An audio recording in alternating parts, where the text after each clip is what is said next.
Welcome to Dale's Dominion podcast, where we discuss Virginia real estate and beyond. Here's your host, Dale Shoop. Welcome to Dale's Dominion, Virginia real estate and beyond, where we dive deep into the world of real estate and title insurance. And if we have time, we might talk about money and motivation, or cars and coffee, or maybe even burgers and bourbon. I'm your host, Dale Shoop. Today we sit down with Paul McArtor, a retired Air Force officer turned realtor based right here in Charlottesville. Paul's journey into real estate began as a hobby during his active duty years, and what sets him apart is his genuine love for problem solving. Paul prides himself on being a stress sponge, soaking up all the worries so his clients don't have to. And one thing I've noticed about Paul, nothing sneaks up on him. Every solution he's ever had to come up with on the fly goes into the toolbox, and he's prepared for next time. Paul's originally from Tampa Bay, dedicated Buccaneer fan. Paul helps raise funds for Alzheimer's research, serves on committees for Albemarle County Schools, and he and his wife serve the Arc of the Piedmont. Thank you for your service to our country and to our community. Welcome to the show. Well, thank you. Thank you. Happy to be here. So we'll jump right in. What inspired you to transition from Air Force to real estate full-time? Well, it happened a little earlier than it was supposed to. I was 16 years into my career, got stationed here in Charlottesville, planning to be here for about 3 years and then move on to my next place. About 6 months after I got here, they offered an early retirement, and we were already loving Charlottesville. So we decided to stay. I had to try to figure out something to do in my next job, and I always did real estate, like you said, like I did real estate as a hobby, investment properties, flips, all that kind of stuff. So it just made sense to do real estate in one form or another. So I said I would do this realtor thing until I figure out something else. And that's been 10 years ago. So I guess I'm committed to it at this point. Right. And I know we talked about problem solving too. Can you share a particularly challenging situation you've encountered and how you successfully navigated it? So there's been a ton. I think probably the ones that are the most difficult to deal with are either logistical ones or family issues. So like family issues, when we're talking about dealing with somebody who's, either their parents have passed away or their parents are going into long-term care, or there's a divorce, or there's something else from a family related issue. Those are always super difficult. And then the logistics ones are a little bit more fun to deal with because you're not having to deal with that emotional stuff. So I would say probably one of the most difficult I ran into was a situation where there were 7 properties in a chain of contingencies. This person was buying, but it was contingent on this sale, which was a contingent on this sale, which was contingent. And I think 7 is the most I've ever seen. I don't know if you've ever had more than that. So I think the thing that made that one really stand out to me is that I wasn't just having to fix issues as they came for my client's purchase and sale, but I was actually helping with transactions that like I didn't even really technically have a part of. And a big way to deal with that is just having good people to reach out to. At last minute snags, it was my HVAC guy going over there and fixing, the property 3 deals away. And that was probably one of the most like just kind of different ones. And then another one that I always bring up that's funny, that you actually played a part of this one, is I had a sale that whenever I was talking to the person, it didn't quite feel right. There just seemed like there was something. So I convinced them to do a preliminary title search, and you discovered they didn't actually officially own the house that they were trying to sell. We hate them. So it ended up being a remnants of a business partnership that that fell apart, and the wrong person, they signed it as the wrong entity when they signed it over. And that Yeah. was one that was a first that I had to deal with, to where I had to first, and I'll give you a lot of credit for it, because you were the one that was really having to chase down the old business partner to properly sign the paperwork. I know you deal with so much, I don't even know if you remember that one. Yeah, I remember. Yeah. So that's probably one that I talk to new agents about, when I'm like, there's no guarantee that the person that says that they're selling the house actually owns it. So True, and that one was just an honest mistake, but now we're seeing, seller impersonation fraud is pretty serious, and so we're having to take extra steps, particularly when a property is unencumbered or uninhabited. So yeah, that can be scary. yeah, that's always something that's nerve-wracking when somebody wants me to sell a lot, because it's one thing to, like, kind of sell a house, but when you just have this like piece of property out there in the middle of nowhere, and they are an out of town, like, that's when it gets a little nerve-wracking. Right. Yeah. Those are exactly the red flags when the seller is not in town, and the property's way out there, and there's no house on it. Those are the ones when we start to get a little suspicious. Yeah. And the business can get stressful too. And I love that on your website, you call yourself the stress sponge. It's like an important quality in our business. Yeah. So how do you manage the stress? I'm losing my hair. Right. Well, hey, come on. So how do you manage all of that stress, and help your clients stay calm and confident throughout the process? Well, my wife will probably say I don't manage it well, but the biggest thing is I like to explain to my clients the problem that just happened that's already been fixed, rather than explain to them the problem that we're currently having. So okay. being quick to react, I think I've seen enough stuff now that very few things really surprise me when they happen. Every once in a while. But so seeing what the problem is, having good people, like I said earlier, having good people to reach out to ask questions, having good people that I can reach out to and get second opinions from also, so that while my client's doing their day job, which is what I always tell them is I'm the stress sponge. My job is to be the ringmaster of the 3-ring circus, so that they can do their day job, so they can pay for this house. Right. So yeah, so it's trying to be proactive, not, knowing agents. Sometimes you have agents that you've never worked with before, but sometimes agents, and there's some agents that are a little bit more proactive than others.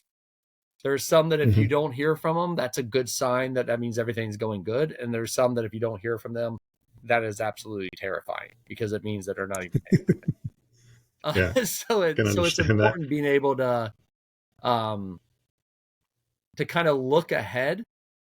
And I think I usually tell new agents that 90% of every real estate transaction is kind of redundant. It's almost the same every time, but that 10%. At 10% is where all the stress is, all the glory, like when you're solving a problem. And I actually learned, like I told a client one time that, like, real estate's an interesting job, because the better I do my job, the less valuable I appear. Right. And that's always kind of a big part of it. Even when we talk about commissions, and we talk about, like, why hire you over somebody else? And it's like, if I do my job well, you'll think I just made the easiest money in the world. Right. As my bald spot back here gets bigger and bigger with each transactions. Right. Yeah. That's when I first started in the business, one of the attorneys I was working with said, your job never gets exciting until something goes wrong. It's like, yeah, I get that. Yeah. A boring day is not bad. A boring day is not bad. It's right. And Charlottesville is a tough town to break into in any business. I think there's there's deep history, a lot of families that have been here a long time. So as someone who you yourself relocated to Charlottesville, does that give you sort of a unique advantage to better assist your clients who are relocating to Charlottesville? Yeah, well, when I first started, the only thing I knew about Charlottesville was where I lived, where I worked, and where the Lowe's was. That's about all I knew about Charlottesville. I didn't know where Crozet was. I had no idea what Lake Monticello was. I just didn't know any of this stuff. But what I used is kind of like my pitch, I guess, is lack of better word. Whenever I first started, is yeah, I'm not from Charlottesville, and there's a lot of agents who are born and raised here. But if you were born and raised in Charlottesville, then you don't know what it feels like to move here. So a lot of my business when I first started was focusing on relocation. Military relocation, people here relocating for the university or the hospital. And that was an angle that I really had to use at the beginning because I didn't have a ton of knowledge of the local area. I mean, I was learning it super fast. Somebody would call me and they'd ask me about well, what do you know about Crozet? I'm like, oh, it's great. Oh yeah, we'll go look at this house. And then I'd run up and down the office of the company I worked for and was like, who can tell me about Crozet? Or about particular neighborhoods and stuff of that nature. So it should have been probably at the beginning, it probably should have been a disadvantage, but I was able to use it as an advantage when I first started. Now that I've been here 10 years, I still know what it feels like to move to Charlottesville, and that still is more so, but my focus hasn't been as much on relocation. I still do quite a bit of it, but I do so much work now from repeat clients, from direct referrals and stuff like that I still love it though. There's something when we talk about problem solving, there's something about somebody pulling into town and saying, I have 4 days to find a house and I don't know anything about Charlotte. There's an excitement to that. And there's a little bit of, I don't know, sense of urgency, I guess is a military term that we use a lot. Sure. Because sometimes, you've seen it. You've got those clients who, I think the longest I worked with was one client for 6 years before we got him under contract the first time. And another one was 5. Yeah. So, and I'm perfectly happy. We move at the speed they need to move. It wasn't 6 years of like constant looking. It was, hey, we're looking, we can't find anything. Okay, we're going to renew our lease. Okay, talk to you in 10 months, kind of thing.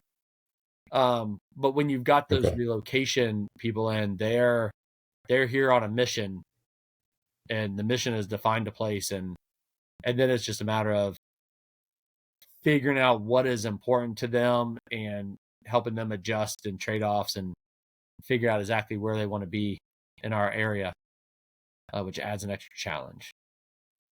Yeah. Sure. Yeah. And what about, so also the background of rehabbing houses, owning rental properties that while you were active duty? I mean, that gives you some hands-on experience. How has that influenced your approach?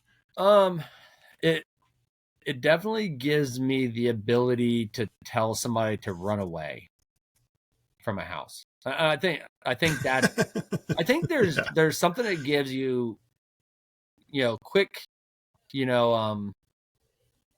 trust with a client when you tell them like, okay, like you shouldn't consider this house. This one's way too many issues.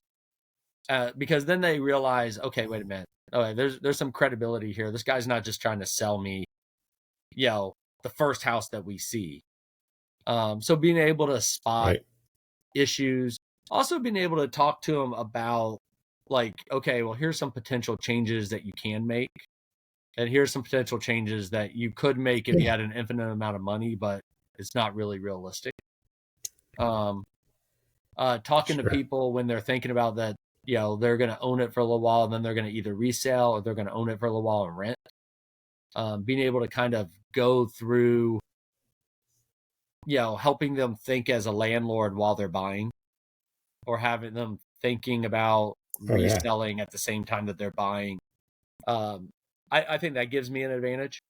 The other thing is, since I think I've personally bought houses in four states. Yeah, 4 states. That's given me, like, I've lived in different environments. I've lived in the close to downtown. I've lived in the old house. I've lived in the brand new construction. I've lived in the suburbs. I've lived in the 45-minute commute. Like, having kind of lived in all those different kind of areas helps help them kind of navigate. Because I always say that, like, Charlottesville has, like, the Charlottesville area has kind of like 8 like ecosystems. North 29 is totally different than the south side of Charlottesville, which is totally different than Waynesboro, which is totally different than Crozet, which is totally different than Lake Monticello. Sure. And being able to kind of look at all of those and the pros and cons of all of them kind of has helped more than it would have if I lived in the same house for 25 years. Yeah, that makes sense. Yeah. How about a memorable moment from your real estate career where you felt really, I don't know, fulfilled or proud of what you were doing for your client? Oh yeah, I got one of these that I love. You got it. Yeah, so I was helping this young couple, and their mom would also come on showings sometimes. Her mom would come on showings sometimes, and the market was quick. They called and they're like, "Hey, we want to go look at this house, but her name was Ashley. But Ashley's going to be she's out of town, but we're going to go look at it." And I'm like, "Okay." So we go and we look at it, and it's me, the husband, and the mother-in-law, Ashley's mom. And, we look at this house and they're like, "Oh, she's going to love this." And I was like, I don't think she's really going to like this house. Oh my God. I know my daughter. I know what she likes. And I'm like, I really think she's going to feel the kitchen's too closed off. I think she's going to think the living room's too small. And I don't think she's going to like that master bathroom at all. Oh, no. It was moving quick. So we had to put an offer in. So we put an offer in. The agent countered back. So the next morning we have a counter offer, and Ashley's now come into town the night before.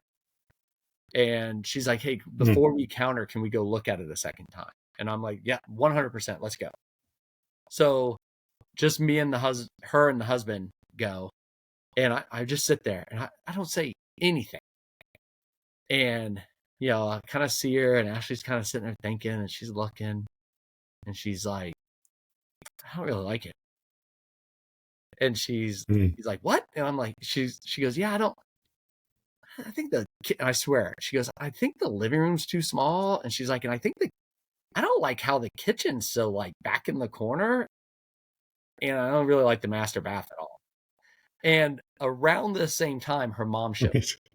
And her mom walks in and she goes, "Don't you love it?" And the husband went, "No." And she doesn't like it for all the reasons Paul said she wouldn't.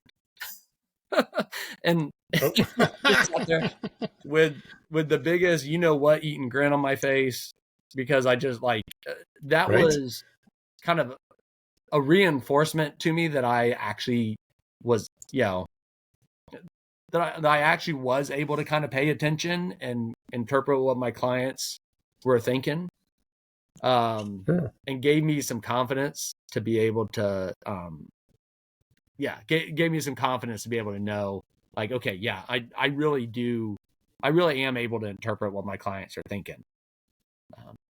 The confidence to say it whenever I think it. But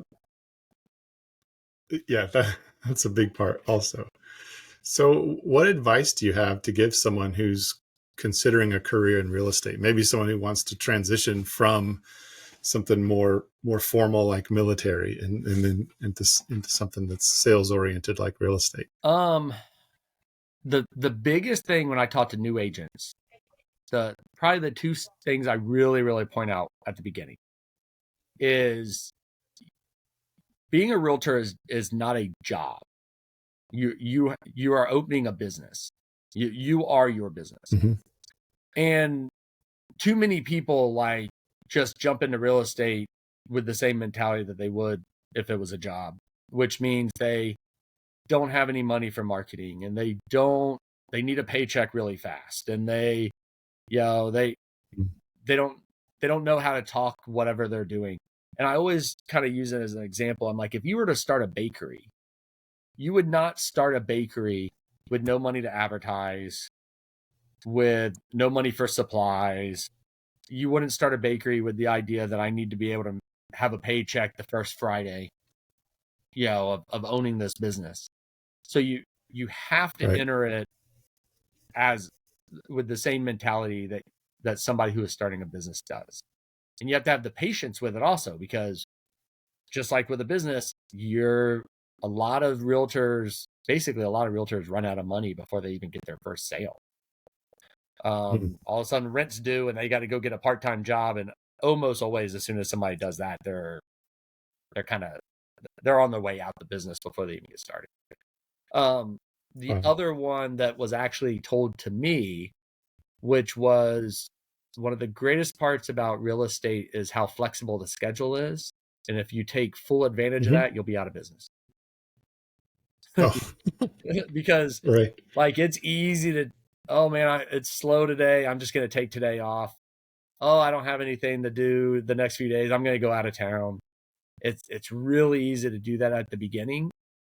And you think you're just taking advantage of the schedule, but there's stuff that you need to be doing at those times when it feels like it's dead. Yeah. Well, that's solid. That's good advice, Paul. Yeah. And then the other thing is, I'm grateful for this. Oh, find good people. Yeah, find good people. Yeah. that's the other thing. Right. Well, good. Hey, I'm grateful for this time with you. I appreciate you being here, and I want to acknowledge you for all you do for our community. You're on the planning committee for the Bill Howard Golf for Alzheimer's tournament, and they raise funds for that stay right here local, funding Alzheimer's research at UVA.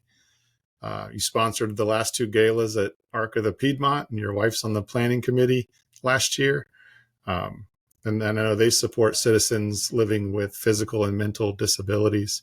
I just want to say thanks, and before we close, if folks want to learn more about maybe those organizations, or they have real estate questions, how do they get in touch with you? How do they find Paul McArtor? Man, the easiest thing is just to Google it. I'm the only one. That's, you can do that. Obviously, I have a website that's paulmccartorrealtor.com, but I think 90% of people find me like everybody else. They just Google the name and it pops up. Right. And then that's great. Well, the Arc of the Piedmont, you can Google them and also find their website. They do some amazing work here in town. The Bill Howard golf tournament's a couple years old, so there's not a website for them in particular, but they can definitely look me up and reach out to me, and I'll connect them with whoever can answer the questions that they have. Sure. Yeah. And then hit them up for a sponsorship, right? And there is. Yeah. Appreciate VS Title sponsoring.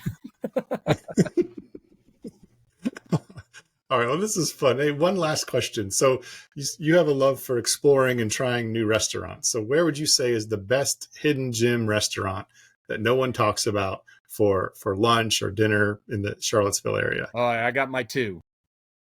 So for lunch, there is a food truck that's called, and I know I'm going to mispronounce this, called Arepas on Wheels. It's Arepass.